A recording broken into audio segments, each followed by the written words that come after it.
Hello and welcome to Wellness Wednesday with 3W. This is Beth Chase, your host for today's broadcast.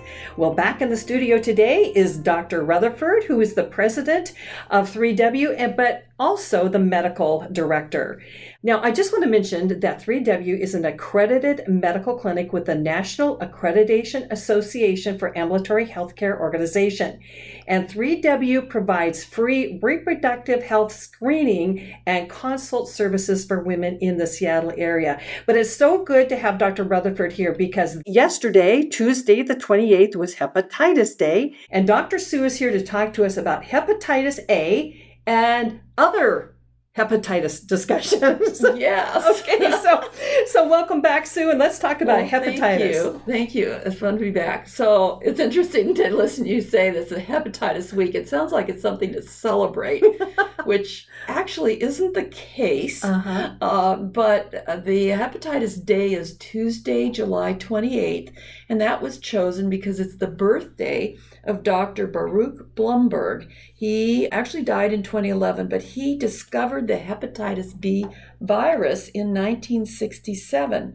2 years later, he developed the first hepatitis B vaccine, and those achievements resulted in him winning the Nobel Prize. So wait a minute, Dr. Rutherford, are you saying that relatively this is a new disease that is either, I mean, it's not a new disease, it's doesn't just... sound very old, does it? No, it doesn't. Was it just recognized in 1997? It was discovered. Now, what I don't know is when hepatitis A was discovered, why did they start with B? But, except hepatitis A, probably more is known about it sooner. Okay. But that's my guess. How many hepatitis letters are there? So there are five. A, B, C, D, and E. And that has increased since when I was in medical school.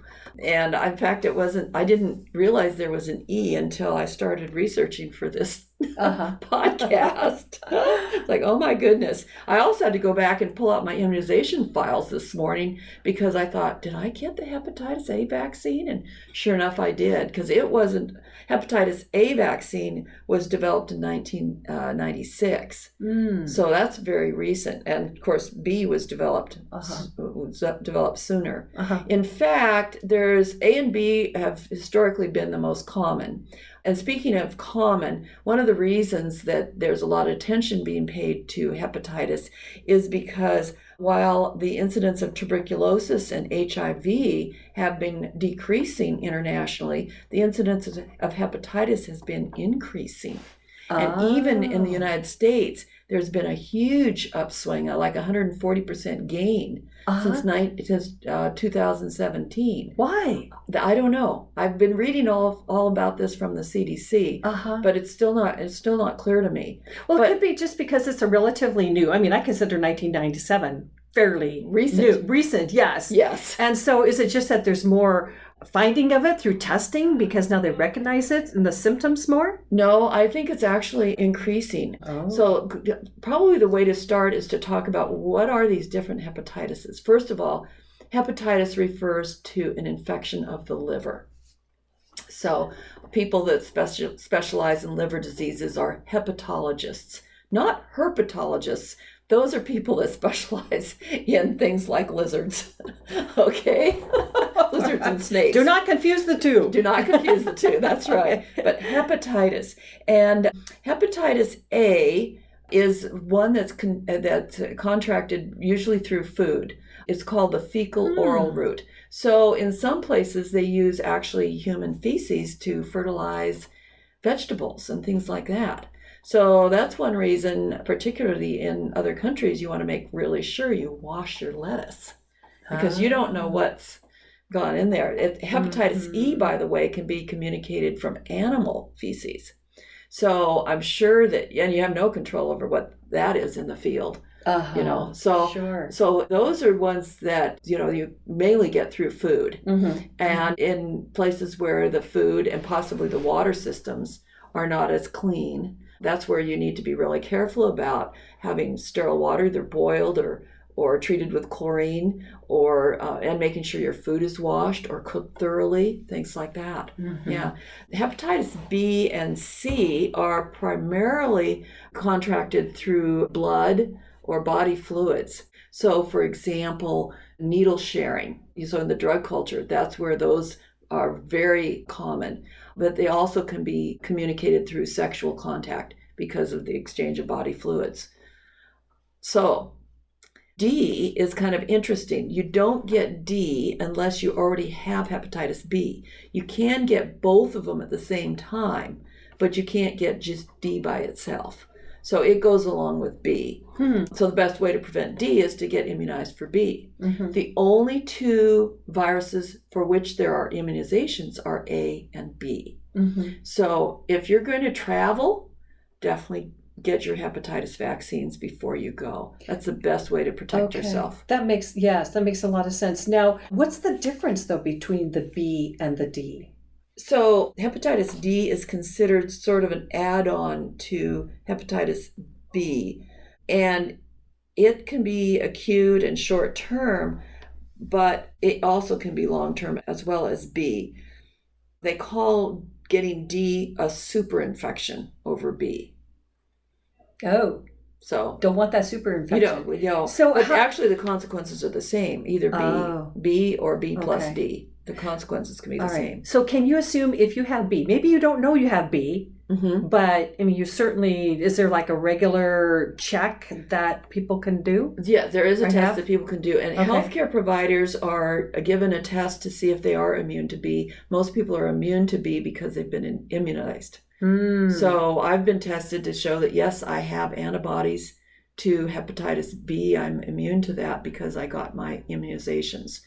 And it's really important for people working in the healthcare field where you might inadvertently have some body fluid contact with somebody, say from a needle stick or something like that. So the immunization, do you just need one in your lifetime, or is it one every so It's good lifetime, but it's like a series. Oh, a series. It's a series. Most of these are series of 2 or 3 injections. What age do you recommend that people get their hepatitis B immunization? So to back up a bit, you asked about testing. Okay. So the only population, though the healthcare workers, the other population, people in the drug culture certainly should get it, but pregnant women, because pregnant women can transmit the hepatitis B virus to their infants, to their babies. And those babies can be protected by getting shots after birth. Both the hepatitis B immunization, but also an immune globulin to sort of undo the effects of the presence of the virus there, directly fight off the virus. Hepatitis A can also be treated by immune globulin. So if you're not immune to hepatitis A and you're exposed, you can get immune globulin to prevent you from actually getting the infection. Well, but that doesn't make you immune. How do you know you're exposed? Oh, you eat some food that then in retrospect is suspect. So you've been traveling or something like that. You've been traveling and all of a sudden you get sick, you don't feel well, and then you should say, doctor, I'm going to get checked. Well, then you're probably too late to get the globulin. So it's something, so every once in a while they'll say, oh, this hamburger place, people are getting hepatitis. Okay, so you went to that hamburger place and got a hamburger. Maybe it wasn't cooked properly.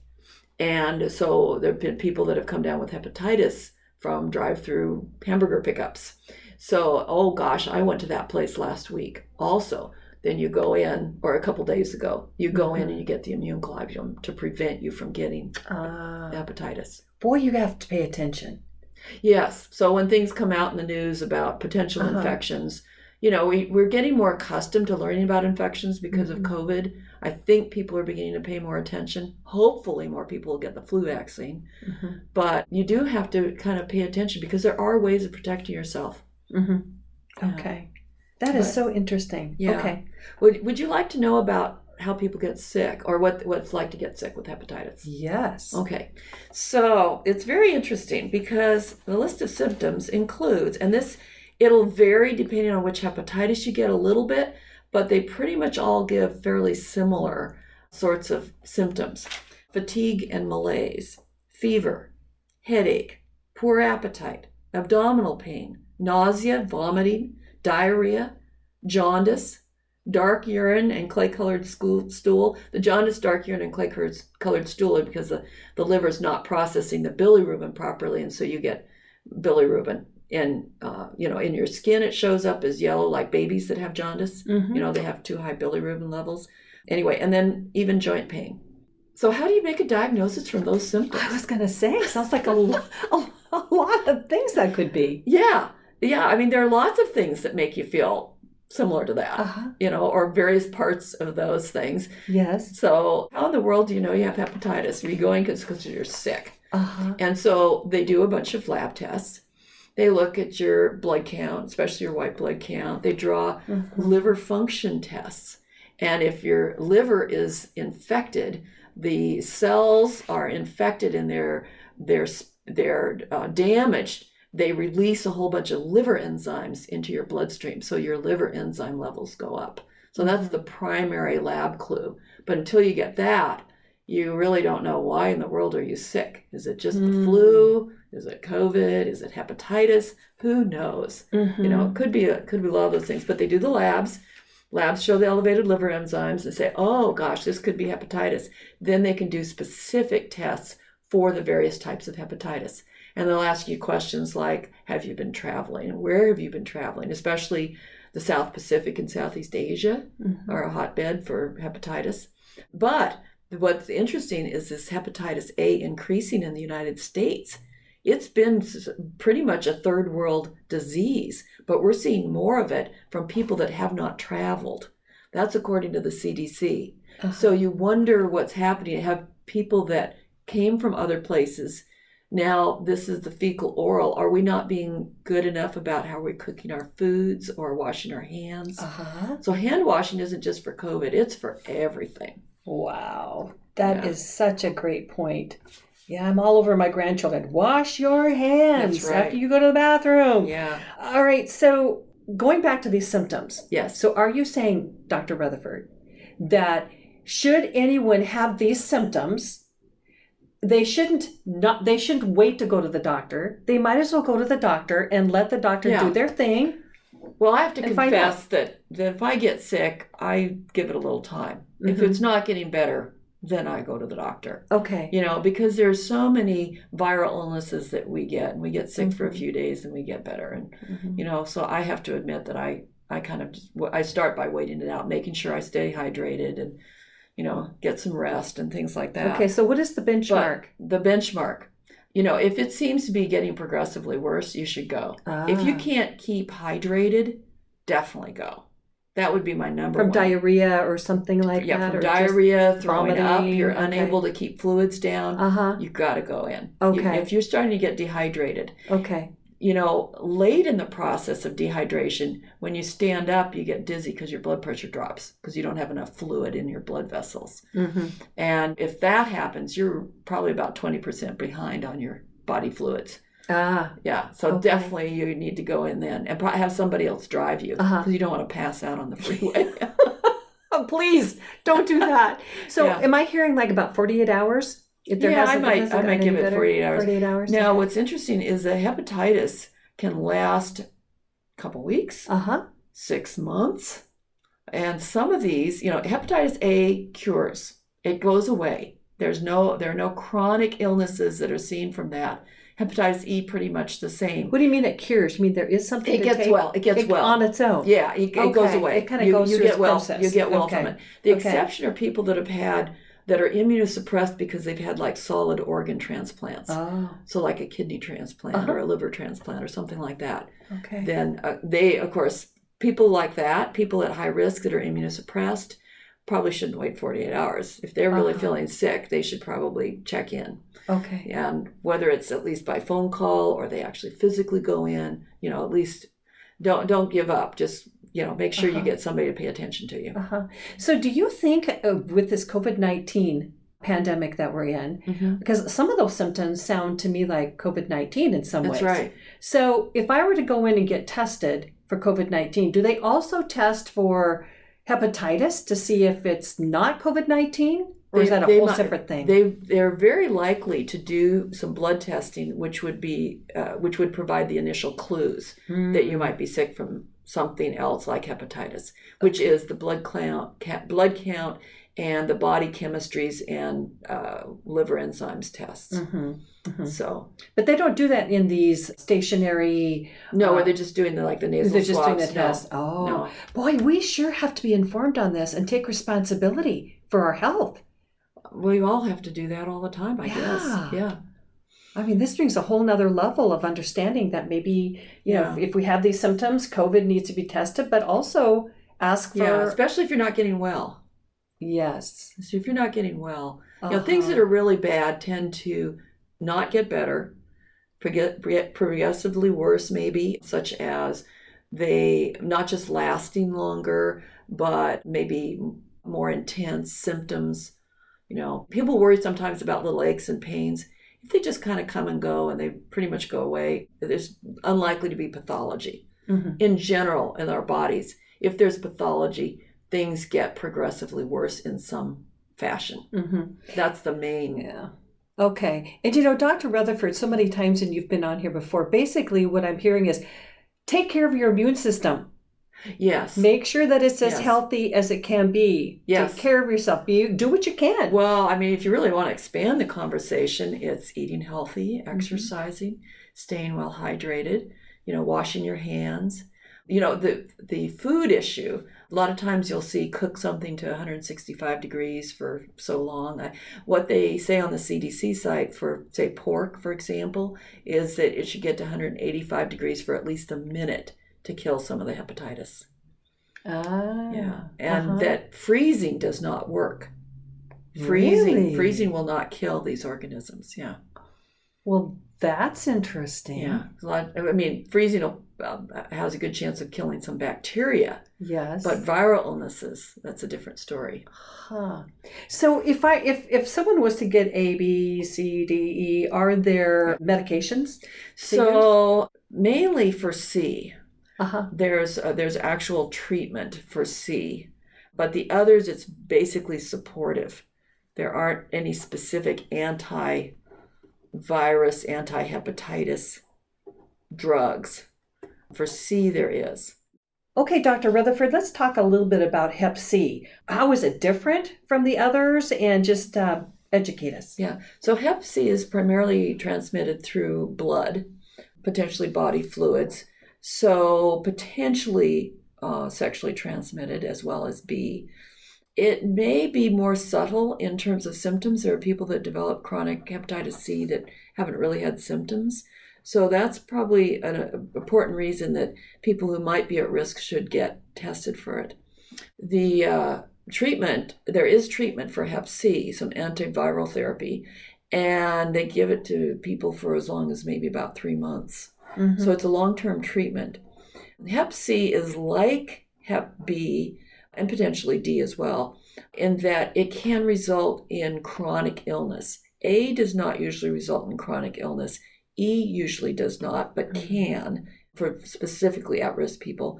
But B and C in particular are bad actors for developing chronic hepatitis. So for hepatitis C, more than half of the people who get infected, it becomes a long-term chronic infection. And that risks cirrhosis of the liver, which results in liver failure, and you can't live without your liver, or liver cancer. And B also can result in cirrhosis of the liver or liver cancer. B, when they're young, so the infants that have been born to mothers who had hepatitis B, 90% of them will develop a chronic infection. So they're truly at risk for, say, liver cancer, which is why the testing of pregnant women and the treatment of their newborns is so important. As you get older, your risk for getting chronic liver disease after hepatitis B decreases.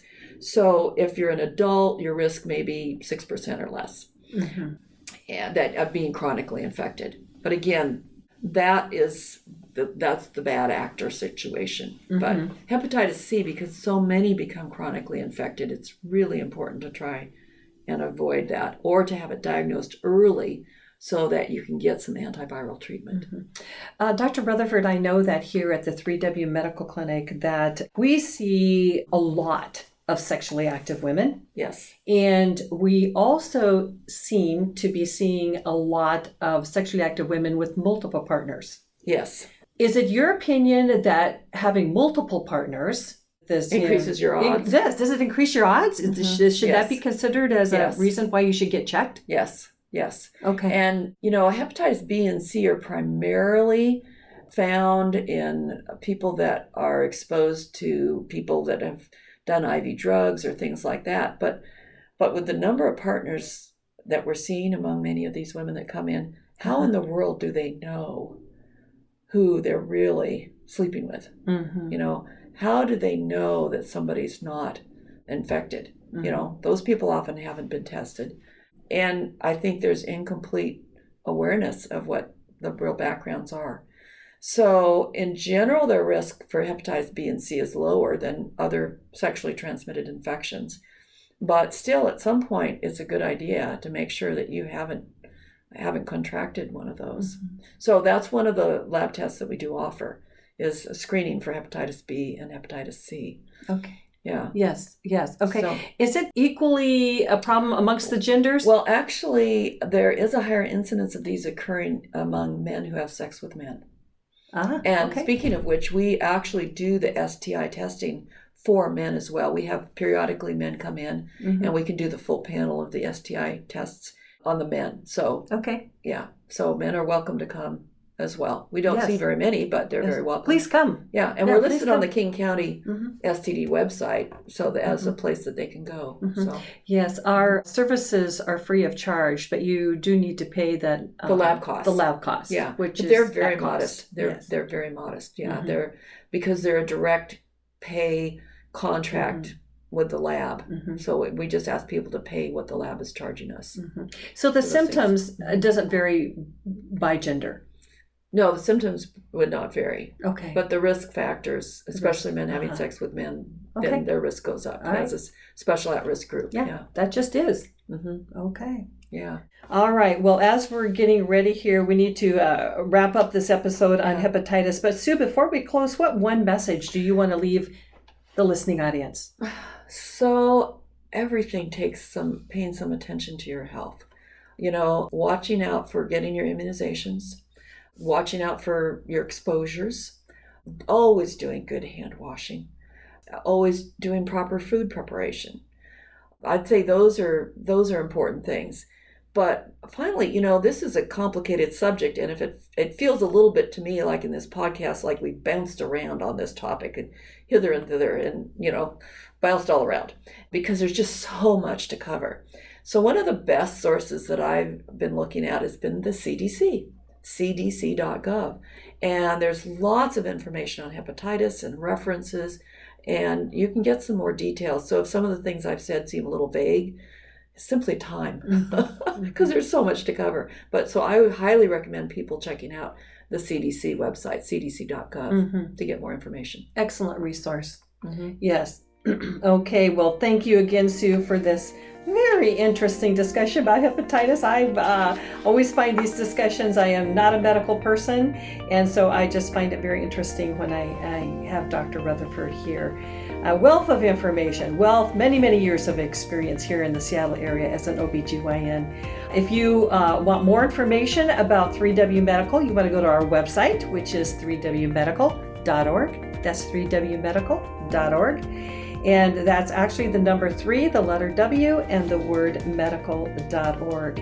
Also, we're looking for people who are interested in joining the 3W community by donating to the cause, because what we do here is that we want to make sure that every woman in Seattle has access to a free medical clinic that does not make money from the choices that she makes. If you believe that's important like we do, please join our community, and you can sign up there at right there on our website. So until next time, stay healthy and be well. And wash your hands. And and wash your hands and your food and your vegetables. All right. Bye, everyone.